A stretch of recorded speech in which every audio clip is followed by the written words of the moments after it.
friends, Kim from stampingimperfection.com. Thank you so much for joining me today. I'm just making a few quick tags and a card from stuff I have on my desk. I printed out this sheet of digital stamps, and these particular digital stamps are pre-colored digital stamps from TLC Designs. That's To Live Creatively Designs, and it's tlcdesigns.net, I believe. I'll put the link below. But I basically took one of these, are from the Snow Family Fun Tree digital stamp set, and these are just two of the images that you get in that stamp set. So I put a bunch of them on to a Word document, and I added some little to and from above a few of them here. And now I'm just cutting them apart. I printed them out on my inkjet printer, and now I'm just cutting them apart. And I'm basically cutting them about 2 inches wide because I am going to use one of my tag punches. I'm going to keep this super simple. Like, this is going to be the simplest tag project ever, really, because I could use the black and white digital stamp images, but I chose to use the pre-colored ones here. And it's, a surprise how great these look when you're all done. People will think you colored them.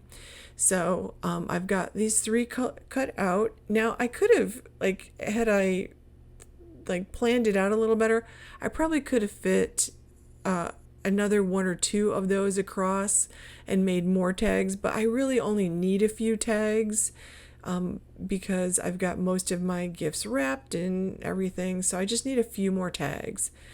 And you know how it is at the last minute, you just need a few. So this is an old Stampin' Up! Punch that's a tag topper punch, and any tag topper punch that you have, and if you don't have one, just snip off the two corners or use a circle punch or something like that to create a rounded top there, and you can punch a hole in it to for a place to put your twine or ribbon.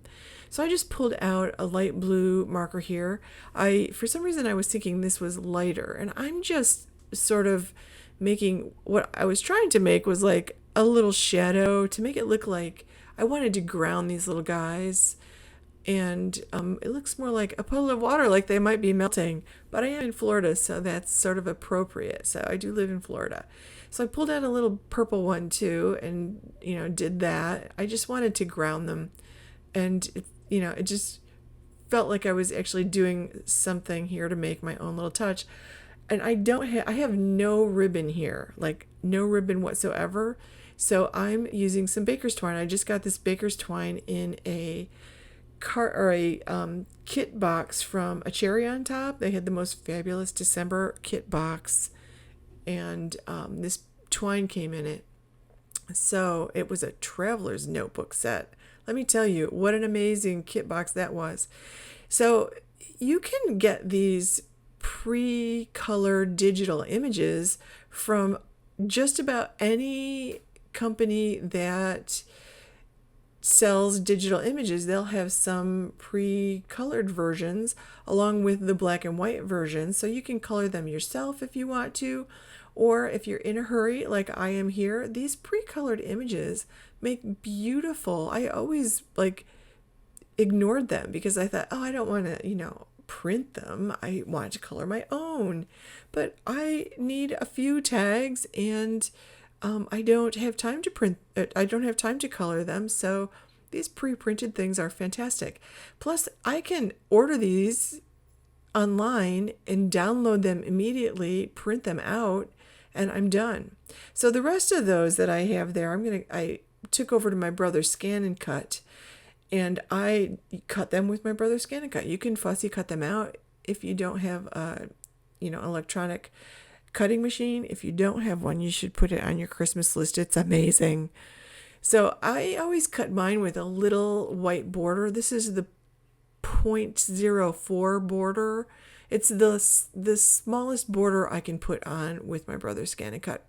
Now I'm just using a bunch of stuff I had sitting on my desk. I made this great card base for I don't know what. I ended up not having an image, and I love these two packages, Winter Magic and Winter Market, I think the other one is, that I got from Carta and Echo Park, which I believe is the same company.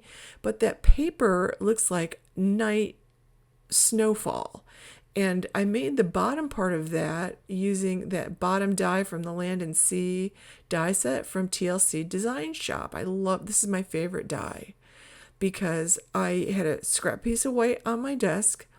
I ran it through my machine, and it has one cutting edge, and it's got a stitching above the cutting edge and a stitching below the cutting edge. So I snipped those two pieces apart and then layered them together. So that was one die cut that did all of that. And I have been making all kinds of snowbanks with those things, with that one die since I got it. It's amazing. And in the summer, I'm going to make hills. So this looks like a night sky. And I'm just going to add, I just pulled out a Christmas sentiment. And I got a little overzealous in my inking of this. So I was afraid that maybe I had put too much ink on.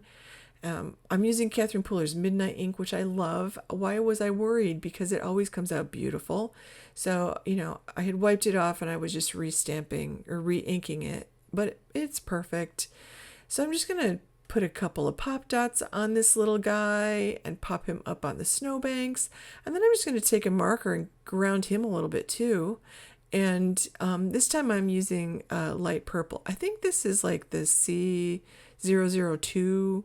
These are Altenew markers, the artist markers, the alcohol markers from Altenew. That little detail makes a difference. And, my sister saw these when I posted the picture on Instagram this morning and actually liked it and told me on the phone how pretty my tags were. So, there you go. She's a harsh critic, let me tell you. So this is just, I was playing around with mixed media and using these tags I'd gotten online. I bought a box of 1,000 of these manila tags online for not very much money. I might add a few dollars. So I was playing with a whole bunch of mixed media. This is the last one I have left because it's the ugliest one. And I'm using some little leftover strips from 6x6 paper that I've been using for all kinds of projects. So I just put a little bit of one of the strips on the bottom, and I may add some more like red ink around the edges or something, or maybe I'll leave it just like this. But I'm going to take one of those adult snow women. That's a snow woman, by the way. And I could have layered hats on top. I could have done all kinds of things. There's birds in the set. There are bows. Like, this digital set has a lot of stuff. And so you can look how fast I'm creating this. And I think that made that little tag I didn't like my least favorite little tag. And it looks so much better with just those two little things on it. I'll add some baker's twine. And this stuff has been sitting in my stash forever. I haven't used baker's twine in ages, and here I am using it. I'm so excited to be using my punches and my twine and all of that. I've got 3 more I can pull out and play with some more mixed media or make some plain tags, because I've got 1,000 of those manila tags. So why not use them for Christmas tags? But you can see how easily and quickly I put those 3 tags together. And I just pulled off that 4th tag from a pile on my desk along with the card base that I'd already made. And I bet you have stuff on your desk too that you've already made that you didn't use. Like, that's a cup full of die cuts and sentiments and things that are, were left over from other projects. But now I've got 4 tags, which I'm going to leave on the counter in hopes that my husband will remember he needs to get me Christmas presents. And there are tags ready he can use to tag them. But now I have this cute set of tags and a card that I will send to someone at the last minute. And that's that, how quickly I created those things. So thank you so much for watching. Please give this video a thumbs up and subscribe to my channel and click the bell so you get notifications every time I upload a new video. I will put all the links below, and have a wonderful holiday, friends. Thanks for watching.